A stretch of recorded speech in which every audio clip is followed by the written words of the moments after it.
Hello from Lords, day one of the Test summer and the return of Ask George.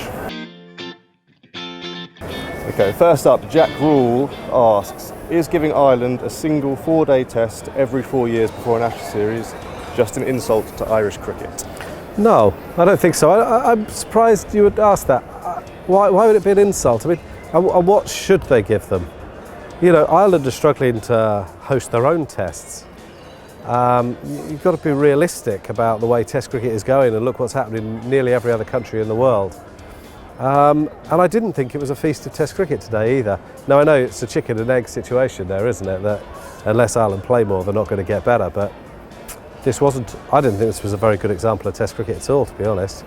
So I don't think it's an insult, but I do think we maybe need to look at other solutions, because just giving them the odd game isn't the answer, I don't think. Next up, Charlie asks, Josh Tongue over Chris Woakes, seriously? Well, look, I'm Chris Woakes' biggest fan. I mean, I think there's actually a restraining order, but I sort of see the logic. They wanted to take a look at him, Josh Tongue, because they know what Chris Woakes could do, and they're pretty confident they've got enough to beat this Ireland side anyway. And I thought Josh Tongue bowled well. I thought he bowled with good pace. I think he's got some weapons. You know, he got really good bounce. I thought he looked dangerous. I'm sure he didn't take a wicket, and Chris Woakes may have taken lots. But that's not really what it was about, was it? It was about seeing how he performs on the biggest stage, under a bit of pressure, in front of a big crowd. And I thought he did really quite well. Stuart Broad just said the same thing. He thought his first spell was pretty dangerous, looked quite good. He would say that, of course. Even if that wasn't the case, I think he probably would be positive about him, but for what it's worth, I thought that was spot on. Tom Johnson asks, will it be 5 wickets and benched for Stuart Broad for the first Ashes test? It really could be, yeah. I think as things are looking right now, we are 2 weeks away, it looks as if they're going to play Anderson, Robinson and Wood, if possible, as their top 3. But you know, if Stokes can't bowl, maybe they have to play another seamer, and who knows how Wood will be. You know, he hasn't got his loads up yet, apparently.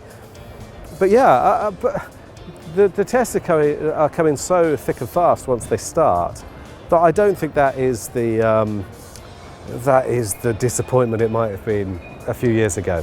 If he doesn't play the first test, he might play the second or third. I think you're going to see a bit more of Stuart Broad this summer. Bears FANATIC, with county championship performances seemingly becoming less relevant to selectors, do the ECB need to expand the number of Lions tours to better test potential players? I wonder what sort of Bears FANATIC they are. Do you think they mean Warwickshire or the grizzly type? Big fan of the animal. They could be. Who doesn't like a bear? I'll get back to them tomorrow. Yeah, I want to know. But maybe the polar variety. Handsome. Where were we? No, actually, I've thought about it now. I was blustering there. I think that the issue is that you actually want to probably make county cricket stronger again and respect it more, and play it at a time of season when the statistics in it are more meaningful, not just try and replace it. I'm always very nervous of replacing it. Look, Lions tours in the winter, which I think is the point you're making, of course they're valuable, of course they are. But playing in red ball cricket, first class cricket, throughout the summer I think is also important. I'm not saying you go back to 16 games, I think that's gone. But I don't like white ball cricket or any cricket in windows. And I think it would be better if you just made the championship better rather than try to replace it, is my point. Danny, we're on slow over rates again. Should they be punished more severely in 4-day tests? Yeah, of course. No, of course they should. But you know this, everyone knows this. I'm going to say the same solution again. Refund spectators as a proportion of the play they didn't get and leave it to the game to sort out the rest of the solution. I promise you, it's only finances that will make them concentrate on the solution. But if everyone who was here today got, I don't know how many overs we missed in the end, 6 or 7. So 7% of their ticket price back, it might be £10 or something. I think that would be fairer, and I think it would focus the mind of administrators. It should be a statutory right. If you've got, you know, the top 10% of your pint missing, you would ask for it to be topped up. Why not the same? Really, why not the same? I don't think that's that unreasonable. Ben Robinson, could that innings have been any more quintessentially Zak Crawley? No, it couldn't. Really good point. And he goes on to say he must be a lock for the Ashes now. Well, he probably was already, because they love him in a deep and enduring way that I can only marvel at. Honestly, I think in years to come we'll be looking at Rob Key and Zak Crawley celebrating their Ruby anniversary of selections together. It's incredible. I don't think we learnt anything from that innings. He played some lovely shots. He got 50 of 45 balls or whatever it was, and he mistimed a lot of balls.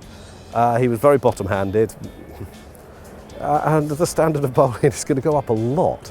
So I don't think it taught us anything. Sushant asks, will Ben Stokes play all 5 Ashes tests? I don't know. I mean, they're very, very keen to play him. He looks a lot better. He really does. I saw him batting in the nets a lot yesterday, and he batted really, really well. And the last time I saw him bat in the nets was in Hamilton, and he looked like he could barely move his leg, and he was reduced to slogging. So he can play as a specialist batter. He is almost worth his place in the side as a specialist captain, but he does need to be able to walk. And by the time they got to Wellington, he really barely could, he couldn't brace his front leg. He looked in pain all the time. So you don't want that. But, he is a special, talismanic player, and they'll give him every opportunity. They'll give him the injections, he'll take the painkillers, and he's a big, brave fella. So I wouldn't say no. But of course, we're all very worried about that knee, and enjoy Ben Stokes while you can. It's not going to be a career that lasts into his 40s. Perfect. See you tomorrow.